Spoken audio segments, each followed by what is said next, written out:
जब काव्या की शादी हुई थी तब वो बेहद खूबसूरत थी, पर आज शादी के कुछ साल बाद उसके शरीर का वजन बहुत बढ़ चुका था। प्रेगनेंसी में काव्या ने जो वजन बढ़ाया वो कभी घटा ही नहीं।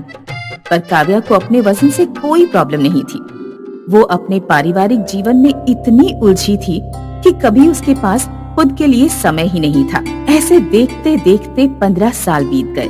अरे प्रशांत, रुको रुको, तुम टिफिन भूल गए। तुम नहीं लाती तो मैं आज भूखा रह जाता। मेरे रहते ऐसा कभी हो सकता है क्या? प्रशांत को टिफिन देकर काव्या घर लौटी। कल तुम्हारी पेरेंट्स टीचर मीट है ना? हाँ, पर आप नहीं आना, पापा को भेजना। पर बेटा पापा तो बिजी हैं। ठीक है, तो कोई मत आना। ऐसा क्यों? क्योंकि आपको देखते ही मेरे सारे फ्रेंड्स मेरा मजाक उड़ाने लगते हैं। बोलते हैं तुम भी एक दिन अपनी माँ की तरह मोटी हो जाएगी, वगैरह वगैरह।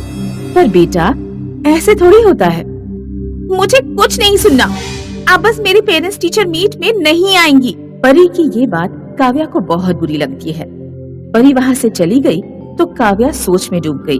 वो अपने शादी के समय की पतली काव्या के बारे में सोच रही थी और फिर उसने अपने आप को शीशे में देखा और उदास हो गई। जब प्रशांत घर आया तो काव्या ने उसे कहा, मुझे मेरा वजन घटाना है। अचानक क्या हुआ? काव्या ने प्रशांत को परी के साथ सारी बातें बताई।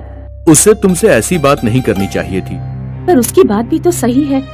मुझे देखो, मैं कितनी मोटी हो गई हूँ। जब शादी करके आई थी तब कैसी थी और अब कैसी हूँ। मुझे अब कैसे भी करके वजन घटाना है। ओके, तो क्या तुम्हें जिम वगैरह ज्वाइन करना है? मैं सोच रही थी, जब मैं पतली थी तो मैं रोज सुबह जॉगिंग करती थी। अगर वापस वैसे जॉगिंग स्टार्ट करूं तो शायद मेरा वजन घटने लगे। Great idea. मैं भी तुम्हारे साथ जॉगिंग के लिए जाऊंगा। पक्का? हाँ पक्का। अगले दिन से प्रशांत और काव्या साथ में जॉगिंग पर निकल पड़े। कुछ दूर चलकर ही काव्या थक चुकी थी। मुझसे और नहीं चला जा रहा। चलो उस बेंच पे बैठते हैं। काव्या और प्रशांत बेंच पर बैठ गए। काव्या ने पानी पिया। तुम्हें लगता है ना कि मैं वजन घटा पाऊंगी? क्यों नहीं, मेरी पत्नी तो सब कुछ कर सकती है, मुझे बिलीव है। चलो वापस जॉगिंग करते हैं।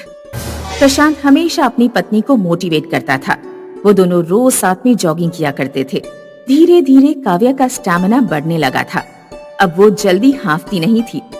थोड़ी देर रेस्ट कर लें क्या? थक गए क्या? हाँ। वो लोग फिर एक बेंच पर बैठे। तुम्हारा स्टैमिना तो बहुत बढ़ गया है। मैं पहले भी दौड़ा करती थी, शायद इसीलिए। लगता नहीं मैं तुम्हारे जितना भाग पाऊंगा। कोई नहीं, तुम मेरे साथ हो यही काफी है। यहीं बैठकर आराम करो, मैं दौड़ लगा कर आती हूँ, फिर घर साथ चलेंगे। काव्या को कॉन्फिडेंस के साथ दौड़ता देख प्रशांत बहुत खुश था। वो अपनी पत्नी के बढ़ते कॉन्फिडेंस को देखकर खुश था। बहुत जल्दी काव्या ने सारा एक्स्ट्रा वजन घटा लिया था। सभी लोग ये देखकर हैरान थे। फिर एक दिन की बात है। मम्मी, कल मेरी पेरेंट्स टीचर मीट है। हाँ पता है, मैंने तुम्हारे पापा को बोल दिया है, वो आ जाएंगे। पर मुझे पापा नहीं, आप चाहिए। Are you sure? हाँ, मैं अपने सारे फ्रेंड्स को दिखा दूंगी कि मेरी मॉम क्या है। परी को अपनी मॉम पर गर्व था। ये देखकर काव्या बहुत खुश हुई। उसने परी को गले लगा लिया। अगले दिन जब काव्या परी के साथ स्कूल गई तो परी की एक फ्रेंड उनके पास आई। परी, ये कौन है? मेरी मॉम। झूठ मत बोल, तेरी मॉम तो ऐसी नहीं दिखती। वो तो मोटी। बेटा, मैं ही परी की मॉम हूँ। मैं मोटी थी पर अब नहीं हूँ। अब सॉरी आंटी। कोई बात नहीं। परी को अपनी मॉम पर गर्व था और काव्या को परी की खुशी प्यारी थी। इस कहानी ने हमें ये समझा दिया कि अगर ठान ले तो कुछ भी मुश्किल नहीं। 15 साल तक काव्या मोटी थी, पर जब उसने खुद से ठान लिया तो उसने कर दिखाया। इसीलिए कहते हैं, कोशिश करने वालों की हार नहीं होती।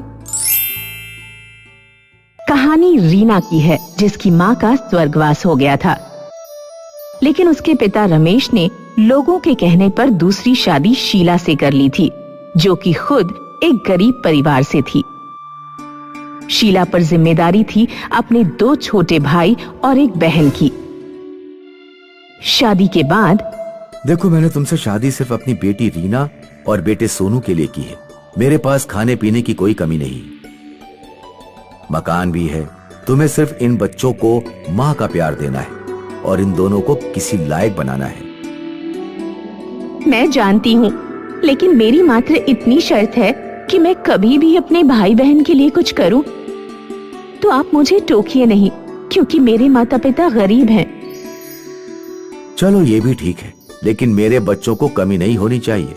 उन लोगों के बाद जो समय मिलेगा वो तुम अपने भाई बहनों को दे देना।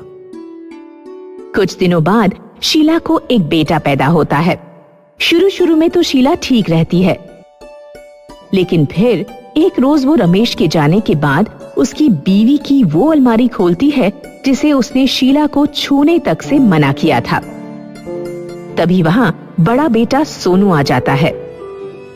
ये क्या है? आप मेरी माँ की अलमारी क्यों खोल कर देख रही हैं? पापा ने मना किया है ना आपको ये छूने से। शीला को सौतेले बेटे सोनू पर गुस्सा तो बहुत आता है, लेकिन वो सोच लेती है कि इस वक्त उसे गुस्से से नहीं बल्कि सोच समझ कर काम करना होगा। अरे बेटा, वो तो हम देख रहे थे कि तुम्हारे पापा का कोई कपड़ा धोने वाला है, तो मशीन में चला देंगे। अब क्या है ना, पापा को रोज जाना होता है कि नहीं? तो कपड़े तो साफ सुथरा चाहिए ना। सोनू को भी नई माँ की बात ठीक लगती है, तो वो वहाँ से चला जाता है। लेकिन एक बार जब घर पर कोई नहीं होता तो शीला पूरी अलमारी खोलकर देखना शुरू करती है।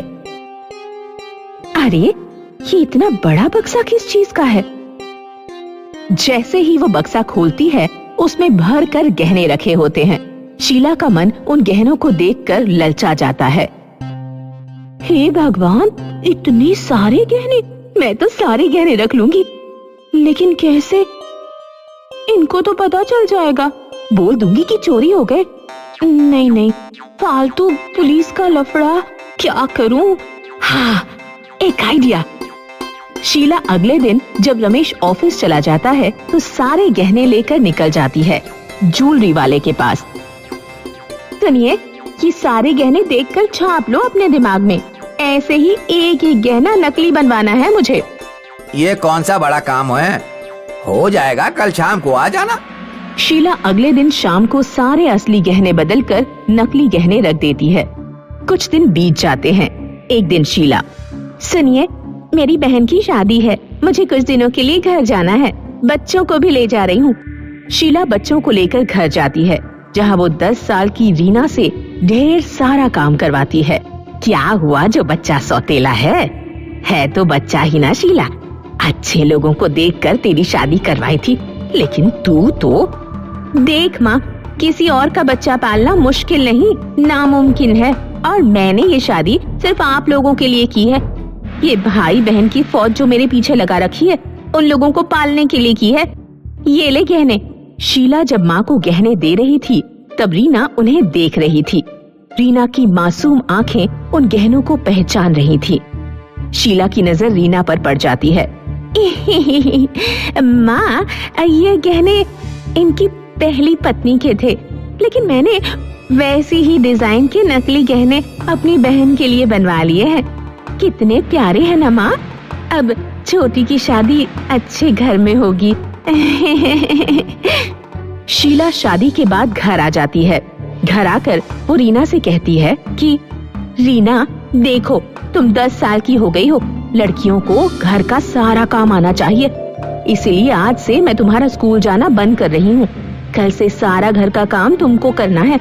पापा पूछे तो बोल देना कि पढ़ाई नहीं करनी है, समझी? फिर वो बेटे से कहती है, तुम अब इस लायक हो गए हो कि घर का खर्चा उठा सको और छोटे भाई को देखो। और सुनो, पापा पूछे तो बोल देना कि काम करना चाहते हो। बस अब क्या था, बेटी सारा दिन घर का काम करती और बेटा घर से बाहर रहता। पूरे घर में शीला और उसके बेटे का राज चलता। अरे रीना, छोटे भाई को दूध दे दे, कब से बेचारा भूखा है। दे दिया था माँ। तो क्या पागल हो गया है वो जो रोया जा रहा है? अब तू ज्यादा चालाकी कर रही है रीना। मेरे बेटे का खाने पीने में कोई ख्याल नहीं रखती है। माँ, अब हम लोग तब बड़े हो गए हैं, क्या वो छोटे बच्चे की तरह रोता रहता है? उसको बोलो नौकरी करे। सोनू भी तो नौकरी करता है ना आखिर। हाँ करता है, लेकिन वो पढ़ता भी तो नहीं था ना। अब देख कब से नौकरी कर रहा है, तो तरक्की होकर इतना कमा भी तो रहा है ना कि उसकी शादी के लिए सोचा जाए। पर अब तो लग रहा है उसकी शादी से पहले तेरी शादी तय करनी पड़ेगी। शीला रीना की शादी एक ऐसे घर में कर देती है जहाँ 4 नंदे होती हैं। शीला को लगता है कि वो सब मिलकर रीना को खूब परेशान करेंगी, लेकिन होता उल्टा है। एक दिन शीला रीना के ससुराल जाती है, जहाँ उसकी सास, अरे आइए, कैसे आना हुआ? बस बेटी से मिलने आई थी। हाँ, लेकिन बहू हमारी आराम कर रही है, बेटियों को बोलती हूँ खाना पानी के इंतजाम के लिए। अरे काम करवाया करो बहू से, वहाँ तो मैं सारा काम करवाती थी, उफ न करती थी वो। हाँ हाँ, बहुत काम कर चुकी है मेरी बहू अपने हिस्से का। आप क्यों आई हैं ये बताइए। शीला को सास की बात सुनकर गुस्सा आ जाता है और वो वहाँ से चली जाती है। थोड़े वक्त के बाद शीला के पति की मौत हो जाती है। देख, तेरे पिता तो रहे नहीं, तेरी भी शादी हो गई है। अच्छा है तू इस घर को छोड़ दे। वैसे भी जब तक मैं जिंदा हूँ ये घर मेरा ही रहेगा। बेटा घर छोड़कर चला जाता है। शीला आराम से अपने सगे बेटे बहू के साथ जीवन जी रही होती है। कोई भी सौतेली औलाद उसे देखने नहीं जाती। लेकिन एक दिन, भाई माँ का क्या हाल है? पता नहीं बहन, मैं तो गया नहीं, पर जब से घर से निकाला है बस गृहस्थी ही बसाने की कोशिश कर रहा हूँ। दोनों भाई बहन माँ को देखने पिता के घर जाते हैं, जहाँ वो शीला की हालत देखकर दंग रह जाते हैं। मुझे एक गिलास पानी दे दो। अरे माँ, ये क्या हो गया? आप तो सूख कर कांटा हो गई हैं। ये मेरे कर्मों के फल हैं। बहू ने बेटे को मुझसे अलग कर दिया, सारा गहना पैसा सब ले गई। आज मैं यहाँ एक रोटी को भी मोहताज हूँ। फिर दोनों भाई बहन माँ की सेवा करते हैं।